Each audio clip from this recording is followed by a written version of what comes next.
But my mother is American Irish, and my father was born in Palestine. So yeah, I'm Palestinian Irish American. So how do you end up as this figure now on a lot of our social media, on Instagram, all over the place, talking about Palestine, the Palestinian part of your heritage?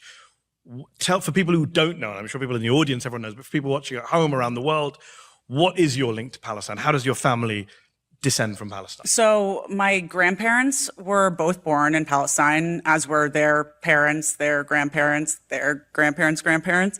And my father's father was from Safed. My grandmother was from Nazareth. My father was born in Nazareth in 1948, when he was about 9 days old. Wow. His family was violently expelled from their home. My grandmother went one way, my grandfather went another way. They were separated from each other for, I think it was close to a year before they were reconnected. And then they were refugees all over the world until they ended up in the DMV in Virginia. Where did they end up after Palestine?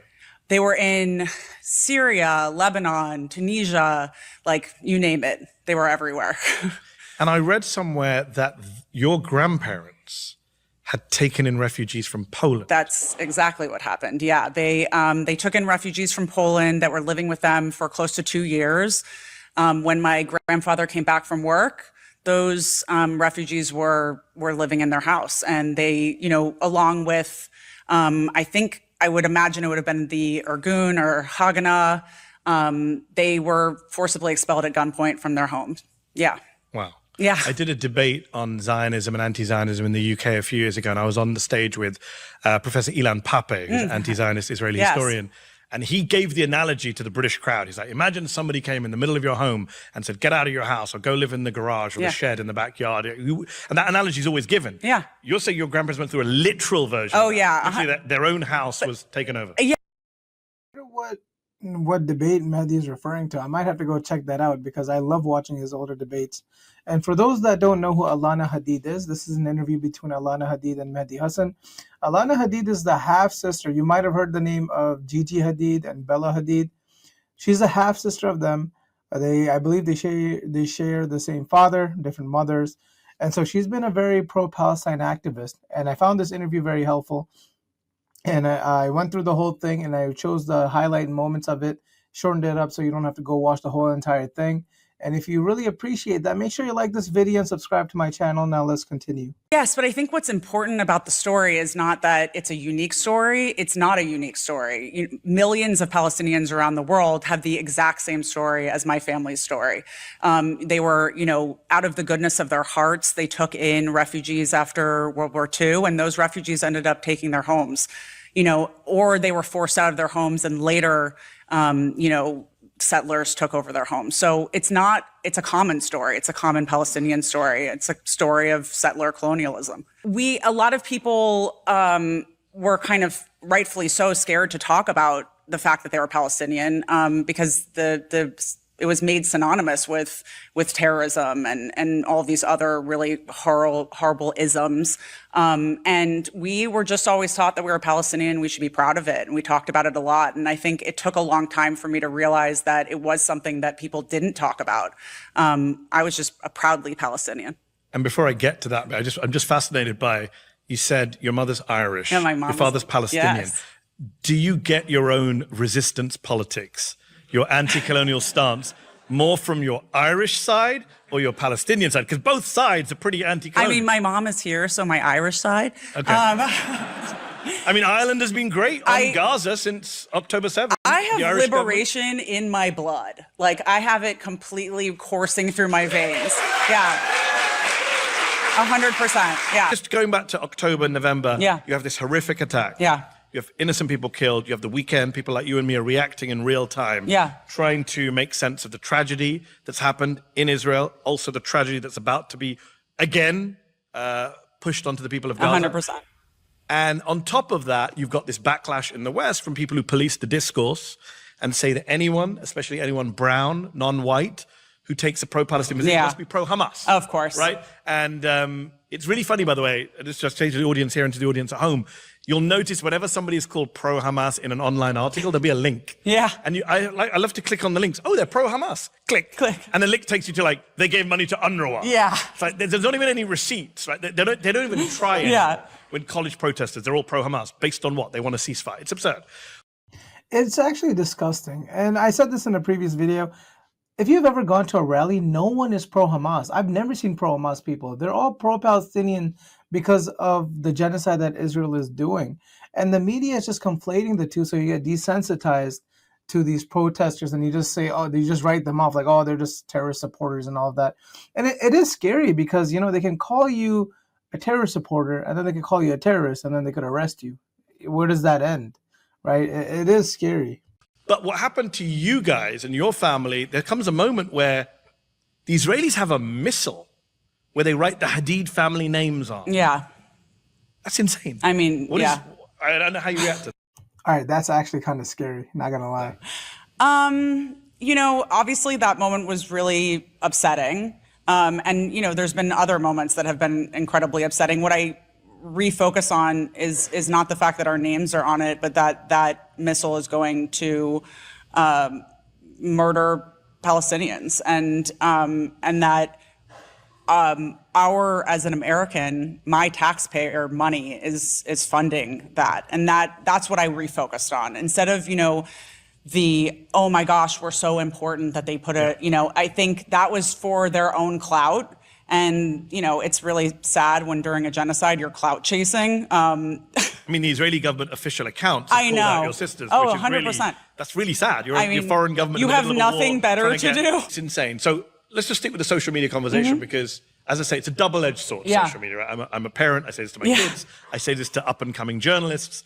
Social media, I wouldn't be where I am today. I would not be sitting on this stage in the United States with Zeta if I didn't have social 100%. media. But at the same time, it's done a lot of damage to me. It's caused a lot of stress to me and my family. It's been a source of threats and harassment, all of that stuff. And it's been a source of huge misinformation and hate. And I look at what's happening since October 7th, and I look at what people with platforms have done. And it's been, I call October 7th a masks off moment, right? We've seen who a lot of people really are, especially prominent people. And there's kind of three people. There's the people who have used their platforms for good, to call out a genocide, to call out starvation. There are people who've just stayed silent. Yeah. And then there's the worst group of people, obviously, the people who have just used it to support a genocide. Yeah. And I wonder, as someone who, I'll put this loosely, moves in some of these circles maybe, what do you make of celebrities who are not just clout chasing, but literally coming and going out, you know, whether it's your Amy Schumer or your Sarah Silverman, whoever it is, just saying genocidal shit publicly. Michael Rappaport says some insane stuff. Insane stuff. But people, you know, Zionists love him and the because... last time I liked Michael Rappaport was he was in Friends. Oh, I remember was he? I don't even role. remember that. It's some small role. But I just wonder what you think about, I mean, in that first group, the people who have spoken out. Yeah. A lot of them have suffered career consequences. 100%. You look at someone like Melissa Barrera. Susan Sarandon. You look at a bunch of people who have taken a hit. And people like Melissa have just have carried on. They haven't shrunk away. Yeah. I mean, you know, if Scream 18 doesn't get made, I'm sure the world will survive. But I was talking to a Hollywood celebrity recently who has taken a position on this, and he said to me, I will carry on taking this position because ultimately I'm going to be judged by history. 100%. And that's where we are, right? This is a historic moment. That's what boggles my mind when it comes to, you know, our government and representatives. Like, history is going to remember this, and do you really think that they're going to be looking at you kindly? You know, Joe Biden is called Genocide Joe. I don't think that's going away. I believe that will be in textbooks. And it's going to be in textbooks for sure. I also think it's going to be interesting how in the future, how we're going to be remembered, right? Like, think about how much control Israel has on the U.S. And it makes me think about what Bill Clinton said. Who's a freaking superpower here? How does Israel have so much control over the United States that politicians can't speak up and there's no freedom of speech? Like, you can criticize Donald Trump and Joe Biden all day, all night, but God forbid you criticize Israel, your YouTube gets flagged. Your social media channels get deleted. It's insane. And this will go down in history, especially because the new TikTok generation, they're not buying this stuff. They're not buying this stuff. It's going to be very different. So I think that these people obviously are more concerned about their paychecks now than they are, I think it's future. worse than paychecks. I think some of them believe this stuff. They think Palestine is not human. They're animals. They're all terrorists. They deserve what they get. I think a lot of them are actually just racist. Oh, 100%. I think that there are. But I also think that there are definitely people who are like, I'd rather just not quite look at the sun yet. You can't, you can't cover the sun with your thumb forever. I think that they're just, covering the sun with their thumb and hoping that, they're not going to get burnt. You have not been afraid to speak out. I mean, sure. Of course I've been a little bit. What's it like just suddenly realizing in the middle of this tragedy, you have a voice, you have a platform? I want to stop there for a second just because he said you have not been scared to speak out. And she's like, sure, I have been. But the face she made, she was uncomfortable and she has been scared. I think that's true courage. I think that is true courage. And when you're actually scared, but you do it anyway because that's the right thing to do, that's true courage. Platform, not just a social media platform. You literally spoke in front of 400,000 people. Yeah, that was awesome. Here in Washington, D.C. Yeah. What was that like? Well, that was like my first major speech. That was kind of like my first speech. So I wrote a book about speeches. And one of the pieces of advice I give is when you start public speaking, start in front of 5 or 10 people. You did not take that advice. You started in front of 400,000 people. Yeah. I mean, I imagined there were only 10 people there, but... I actually think, before we chat about it, I think we can play a clip of you. Oh, God. Let's have a watch. I don't know if I watched this. The brutality of this genocide, occupation, and the ongoing Nakba by the state of Israel have been laid in front of the world, and the people have spoken. We have flooded the streets, taken to social media, called our representatives, boycotted, shut down bridges, streets, and businesses, and still our government and media are complicit. This is not democracy. President Biden, we the people demand to be heard. We the people demand justice. We the people demand liberation. We the people demand an end to a genocide and an end to a brutal occupation of Palestine. Yeah, I mean, you missed my favorite part of the speech was when I said, I condemn Israel. That's my favorite part. Okay. I said it twice, actually. But I'm sure you said 10 times. Yeah. And then Hamas first, right? To get permission to be able to say that. Yeah. Is it amazing, though? I mean, I came of age politically. I got radicalized. And I say that like in a political way. Yeah, I was going to ask you about that. I don't mean radicalized in that way, but radicalized politically. Yeah. You have to say that as a Muslim. You have to be like, hi to the FBI guy in the audience. In 2003, in the Iraq War, right? I was 22, 23 years old. I was a young researcher in TV in London, and I marched against the Iraq War. Those were huge crowds. Yeah. Up until Gaza, it was the greatest war crime of my lifetime, was the invasion of Iraq. And up until Gaza, those were the biggest crowds we had seen globally in my lifetime. Yeah. And now you have, as we discussed earlier in the show, you now have people showing up to protests, understanding what Nakba means, not just going online, but turning up in the streets. Yeah. I mean, I was just shocked.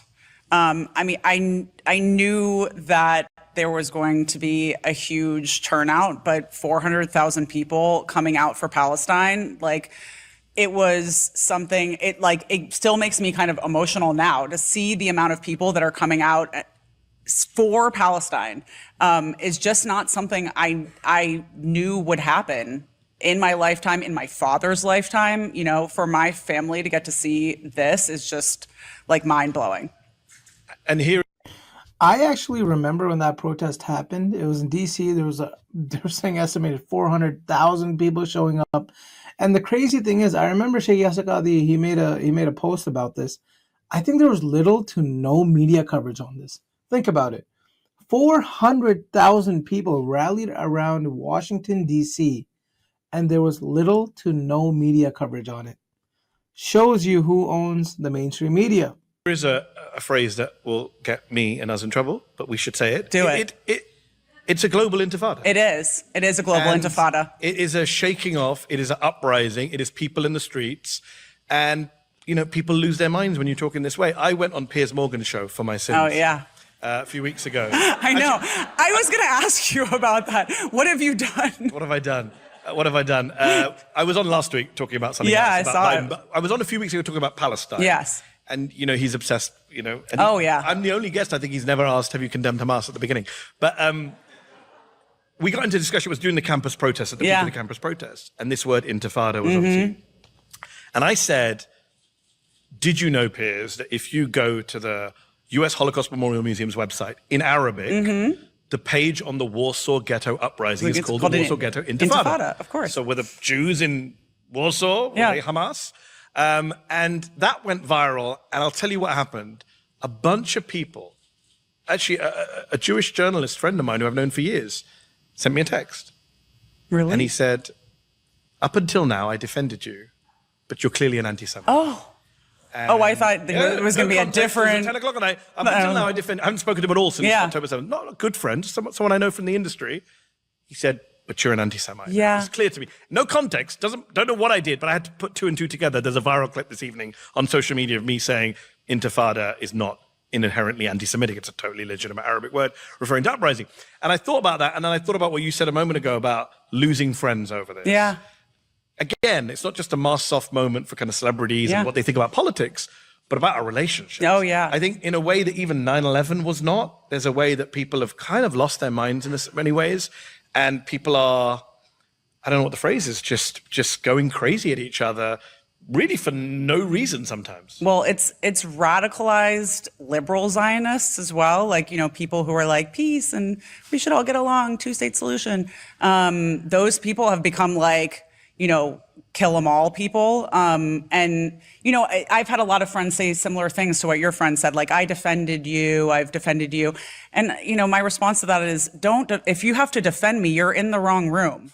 You know, like, Well said. It's seriously, like, why are you in a room with a bunch of people you have to defend me to?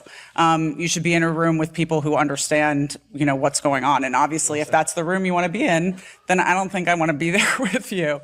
Perfect segue to my next question, which is, thank you. There's a room on Wednesday that's going to be filled with American lawmakers, and they're going to be applauding a man who the ICC chief prosecutor has requested an arrest warrant for. Yeah. This coming Wednesday, Benjamin Netanyahu will be here in DC.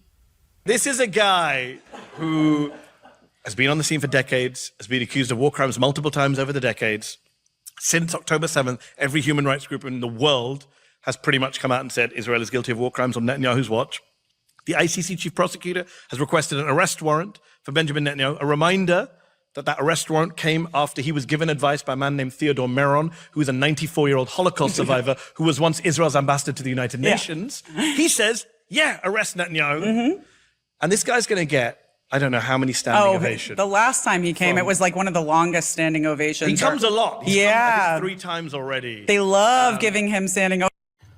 Now, this video is a little old, obviously. So Benjamin Netanyahu did end up coming, and it was disgusting. For those that don't know, go watch that after this video, of course. But he had a standing ovation with pretty much everyone in the room. Like, I haven't even seen the president get that type of standing ovation, or like a previous president. It was disgusting. Like, who is the ultimate alliance to? Your leader or some other country's leader? It was disgusting. And then he also mentioned the ICC arrest warrant. Yeah, that got approved. So Benjamin Netanyahu is basically being told if he's in any of these countries, he should get arrested. Fact of the matter is the international courts, I guess, don't mean much if the U.S. isn't backing it, because Benjamin Netanyahu is just living life like a normal guy right now. Ovations. And the slogan at protest, Netanyahu, he's a Yahoo. No, I don't know, but I'm going to start. I think we could have something there. From the river to the sea, Netanyahu is a Yahoo. I'm coining it now. Yours. But on a serious note, I do think it is a huge mistake for supporters of Israel. I think they know it. I think quote-unquote liberal Zionists know what a bad move it is to have Netanyahu, who's a super unpopular politician. Nobody likes Netanyahu in America apart from the House GOP. Yeah. And he's turning up to speak to remind everybody, almost to rub people's faces in it, that yes, you can do an arrest warrant request for me. Yeah. Yes, I can kill 40,000 people, including 15,000 kids, but I'll still be welcomed and applauded. And I think that's going to piss off a lot of ordinary Americans who don't follow this stuff closely. There's a lot of people who really just don't understand the ramifications of what that is. You know, they're like, oh, well, he's a world leader. Yeah. True. You know, We've had some dodgy wording yeah, that's come through exactly. this I city, mean, I think it's fair to say. Our own president is supporting this genocide, and we have him speak to us all the time. So, Yes. And he's going to be meeting with Netanyahu, having not met with him up until this point. Yeah. It's amazing. Netanyahu, his longevity is amazing. As Jon Stewart once pointed out on The Daily Show, he doesn't age. He looks the same as he did in 2002 when he came to DC to tell everyone to invade Iraq. And Yeah. that worked out. Zionism is now going to be, I don't know what the exact details are. They haven't been completely clear, but it could be one of the words that gets you banned or struck off or treated as a hate I speech. think they've already added it. That is like part of the practices of Meta now. Like they are targeting people who are using the word Zionism. They say it's very, it's very nebulous, like what the actual way that you use it, that's okay. And the way, like, I guess it's like, if I love Zionists, then you can say on. I mean, personally, I don't know if you agree with me. I do think there is a debate to be had about how you use it, right? I don't know if Facebook has defined it. Yeah. But like, if you're saying I'm opposed to Zionism, the ethnic cleansing that removed Palestinian people from their land, obviously you should be able to say that. I think if you do go scream at a random Jewish person on the street, hey, Zio, then you could argue that's hate speech, right? And obviously people don't understand what Zionism is. It's a political ideology. It is not Judaism, right? 100%. I know some people in the Jewish community want to claim it's the same. It's not the same. No. History teaches. So if it's not the same, then I don't think it should be considered hate speech either. If Zionism is not the same as Judaism, which I believe, this is a political ideology, then it should not be considered hate speech. It's not the same. And I'll always remember there's a former British member of parliament called Louise Mensch. Yeah. Who's a little bit odd. And she was tweeting once, anyone who comes on my timeline, she was tweeting on Twitter. Okay. And she goes, anyone who comes on my timeline and says Zionism, they're banned, blocked immediately. And someone said, what about Theodore Herzl? Okay. And she said, him as well. Which I thought was ironic, which tells you that we need a little bit of education. Yeah, but I mean, don't take it from me. What Zionism is. Talk to an anti-Zionist. Yeah, but now the House of Representatives that's hosting Netanyahu has passed a resolution saying anti-Zionism is anti-Semitism. Yes, which is absurd in and of itself. But what I find so offensive is, and as speaking to a Palestinian American, you're basically telling Palestinian Americans that not only do you have to give up your land, rights, you have to be okay approving of the ideology that did that. Yeah, and you have to be, you can't talk about it. Yeah, 100%. Yeah, I mean, that's what, we've been dealing with for a long time. So I think Palestinians weren't like, ooh, shock. That's the kind of, silencing that we've always had. It's just never been, passed by Congress. I mean, Palestinians, in my view, are the original victims. If cancel culture exists, it's pro-Palestinian on campus, in the media, in Congress. Canary mission. But apparently the free speech warriors go quiet when it comes to standing up for Palestinians. So, on that note, you are making lots of noise, not just on social media, but in the space of films and filmmaking. I'm trying. You are now part of this amazing new endeavor. Tell us about your amazing new endeavor, the name, what it's about, what the goal is. Yeah, it's called Watermelon Pictures. It's very exciting. Round of applause. Yeah, thank you.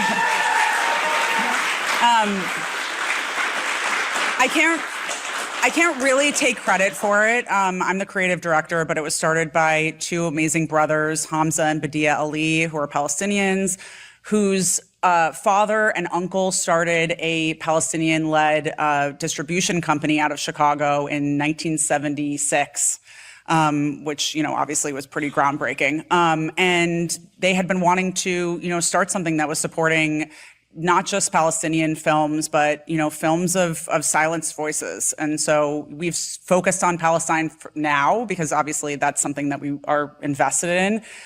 But, we are in production in a lot of films that, are going to highlight not just the history, not just the, the horror of what's happened to Palestinians, but, love stories and, romantic comedies and sitcoms and all the kind of things that you need to know. That you never see. Yeah, the full spectrum. And I think that people just need the full spectrum of Palestinian life.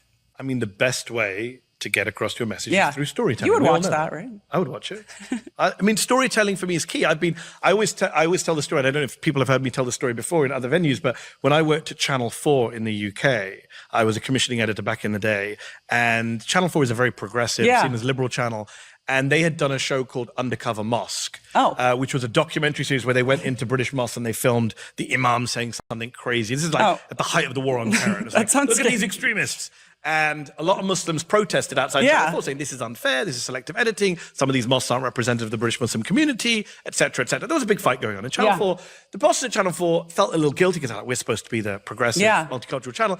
And I remember I was this junior young person channel and I got called into the bosses. Oh, God. Like, you're a Muslim. Come in the office. Hey. What do we do? They're like, what do we do? They're like, we do. And Channel 4 actually did really good Hajj coverage. And one of the other people went out and filmed the Hajj. That's like, amazing. We do the Hajj coverage and Muslims aren't happy with us. Should we do more Hajj coverage? And I was like, and I said, it's once a year. What I said to them was, yeah, it's great you do the Hajj coverage. I'm glad. Yeah. But as long as you just see people through one prism, it's a problem, right? If 100%. You just see Palestinians through the prism of the conflict, that's not real. Yeah. If you just see Muslims as religious people, that's not real either. And the point I made at the time, Channel 4 was famous for having property shows.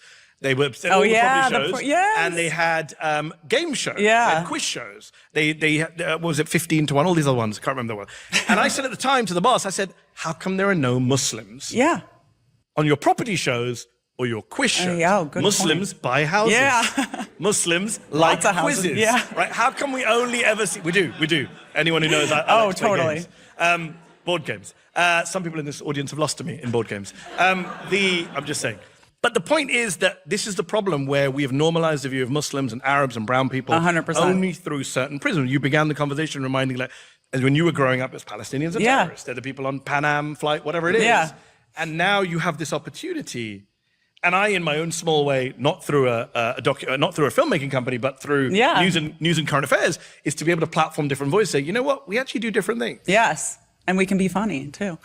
Apparently, or maybe, I don't know. Yeah, and media is just so important because if you're not, there's something that a famous politician said once, and he basically said, if you're not at the table, then you're on the menu. And if we don't have people in the media giving our narratives of the situations, then, our narrative is being controlled by others who don't have our best interests. So it's extremely important that we do have representation in media.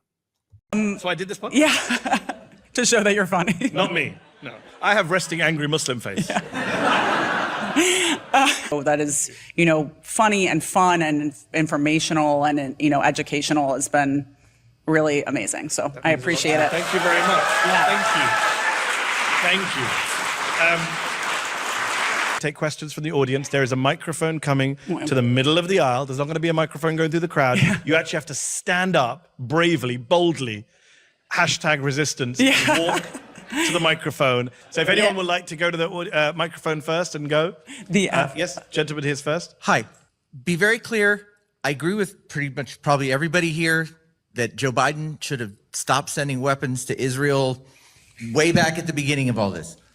My head tells me, with all the stuff like Netanyahu being such a bastard, the next time there's a conflict, the next time Israeli soldiers get killed in a skirmish in Gaza, Netanyahu, these Israeli soldiers died because Joe Biden didn't send us weapons. And then I imagine we could be in a worse place. As horrible as everything is, I imagine we could be in a worse place now. And I would like to know what you think about the fact that if Biden had done what we all think is the right thing, it could have actually turned out worse by now because of everything that's so screwed up with the media and our government and the opposition and Netanyahu. Is that a question to me, Alana, or both? Either one of you. Okay. You said a worse place, and I don't know how much worse it can be than a 9-month genocide. I don't know how much worse it can be than, Palestinians living in the United States and in the West, knowing that their money is funding and murdering their own people. I don't know how much worse of a place we could be in. I grasp the structure and what you're thinking in that question, but I think it's also important to understand that there's not much worse than a genocide. So can I half agree with you, half disagree with you? You can do whatever you want. I worry when people say it can't get worse, because I think the world can always get worse. I think things can always get worse. Unfortunately, human capacity for evil is astonishing. I also think I've lived through the last 8 years in this country, and things have got worse every year. Oh, it's worse every day. We say at the end of every year, well, it can't be worse than 2020, it can't be worse than 2022, and then 2024 is like, hold my halal beer. And it's kind of like, but I think it gets worse all the time. But I think I would just say this. I would say that I don't agree with you that if Biden had held back weaponry and military, we would be in a worse place. I wrote a piece for The Guardian a few months ago making the point that Ronald Reagan picked up a phone and told Menachem Begin to stop bombing Beirut, and within 20 minutes the bomb stopped. Joe Biden had the power to do that, and he didn't, and I don't think history will forgive him for that. What I would say, though, to come back to my worst point, and I'm saying this to a crowd of many people, I'm sure are Muslim here as well, I hear a lot of people say, well, it can't be worse under Trump. And I would point out that Donald Trump is a man who uses Palestinian as a pejorative. Like, he literally uses it as a debate. It's now entered the lexicon as like, you're an idiot, you're ugly, you're Palestinian. Like, it's added to his list of abuse. And I do think it could and would be worse for the Gazans if Donald Trump were president. That doesn't excuse anything Joe Biden said, but I'm under no illusion. I would like us all not to be under any illusions about what the other guy is going to say. And it worries me when I hear Ben Gvir, probably the worst member of the Israeli government, saying, we can't wait for Trump. Trump's going to give us a freedom that Biden didn't give us. That petrifies me as someone who cares about the future. Well, okay. I wanted to see what your thoughts are on. I mean, to that point, I will say that Trump's made it very clear. He's made it very clear who's paying him off. I mean, he came on with the agenda of America first. So far, I would say in his first 100 days, he's probably benefited Israel a lot more than he's benefited the U.S. What's happening with Bella and Adidas right now? it's really unfortunate, but since she hasn't made a statement about it, I don't want to be the first one to. But I appreciate the question. As a non-Hadid, can I make a statement? I mean, sure. Yes, so of course. My view is, what the F is Adidas doing? And I'm British, so I say Adidas, not Adidas. It's Adidas. Ridiculous. And I got into it with Jonathan Greenblatt of the ADL on social media, because the idea that you can say to a Palestinian model who wasn't born in 1972 that you cannot advertise a sneaker associated with the 1972 Olympics because Palestinians carried out acts of terror at those Olympics, the only thing you can say they have in common is that they're Palestinian, which is the definition of bigotry. It's the definition of racism, right? There's no debate about it. If you're saying that you are linked to those people, what are you linked on? Oh, because you're all Palestinian. Then that's the definition of collective punishment, collective blaming, bigotry, racism. And I think Adidas, whatever the hell we want to call this anti-Palestinian shoe company, has basically just kind of rolled over for not just Zionism or Israel, rolled over for a bunch of racists. Let's just be clear about that. Sorry, next question. Because you are a fashion icon, and a lot of us look to you. Thank you. Oh yeah, for those that don't know, Alana Hadid is also a big fashion designer. To hear more, what are your thoughts on ethical consumerism? How do we do more just in our normal day-to-day purchases? I think, first of all, the BDS movement, the BNC are, great ways for places where you can see what is being targeted to be boycotted. I think that it's important to look into the things that you're consuming, make sure that they're, not produced or associated with, the Zionist state of Israel. And I think that it's important to support Palestinian-led businesses. The future of a free Palestine is also investing in a free Palestine. And so it's important that we put our money where our mouth is in that way, that we're looking to Palestinian-led businesses, that as Palestinians and Arabs, we are, creating those hubs for these people.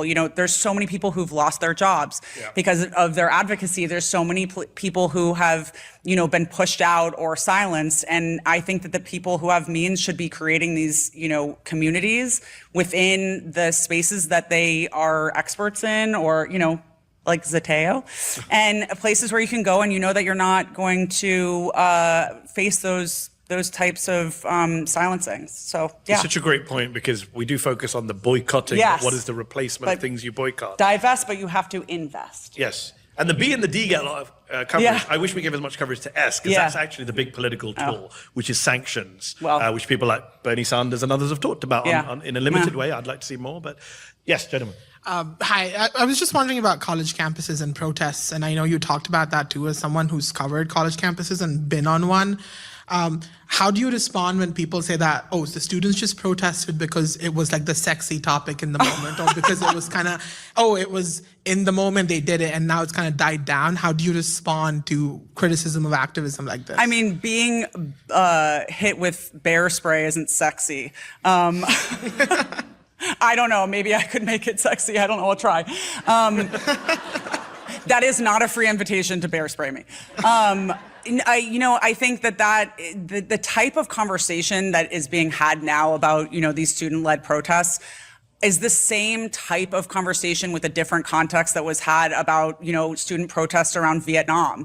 There's always going to be a way to try to make it look like students don't really know what they're talking about, but it's like you're putting these people into institutions in order to be educated. You're educating them on what is wrong and right in the world, and then you're expecting them to shut up when they see something wrong. So I think it was amazing, it was phenomenal. Thank you for being involved in it. Every student protest I went to and saw was peaceful, beautiful, educational. I just think the best thing about it, and I became so invested when I saw that the people of Gaza were thanking the students. It was a real slap in the face to the kind of propaganda. Like, these are just students doing it for their own performance. Nobody, they're not helping anyone. And then you see Hind's mother is crying on tape saying, "Thank you for calling it Hind Hall. That meant so much to me." And I was like, really? I mean, this is literally from the people on the ground. And also I'm glad you mentioned Vietnam, because of course, Vietnam, the civil rights movement, apartheid South Africa, the Iraq war, students are on the right side of every issue. Always. So I don't think you want to be on the wrong side of student protests, really. It's always like the first domino, or one of the first dominoes to fall when something is about to change. So thank you. So what would you tell people who have never been to Palestine about your experience visiting? Oh, you're going to make me cry. I mean, the minute I stepped foot in Palestine, I felt like I was home. Woo, you got me on that one. It is like, I think every Palestinian, every person who's been around a Palestinian knows how inviting Palestinians are, and giving. They would, literally give you the shirt off their back. They would feed you more than you want to eat. And that's what Palestine is. It's community. I remember one of the times I was there, I saw a car accident happen on the street, just a fender bender, and everyone on the street just stopped to try to help to redirect traffic, to make sure that the people in the car were okay. And it's, you don't see that anywhere else in the world, where people are going to stop their day in order to make sure that these people are okay. And it's because we've been taking care of ourselves for so long. I feel like that is pretty common in other countries outside of the West, to be honest. Everyone is very individualistic here, but people being very generous and inviting others over their homes, and then if an accident happens, people just being very open to help and taking control of the traffic. I've seen it happen outside of the US. It happens in many third world countries, actually. Just, I don't know, something got lost as we got richer, I guess. That we take care of each other. And just a reminder, make sure you like this video and subscribe to my channel. Get this message out to a larger audience. Do your part. Now let's finish. It's just the most communal, beautiful place in the world. And it's not beyond me that I was able to experience Palestine and so many Palestinians weren't. It's I have reverence for the fact that I used my, American white privilege in order to go there. But I feel so proud that I was able to go before, I will be able to go back when it's free. But I hope that you get to experience it, because it's like nothing else. Thank you. Thank you. That was, yes.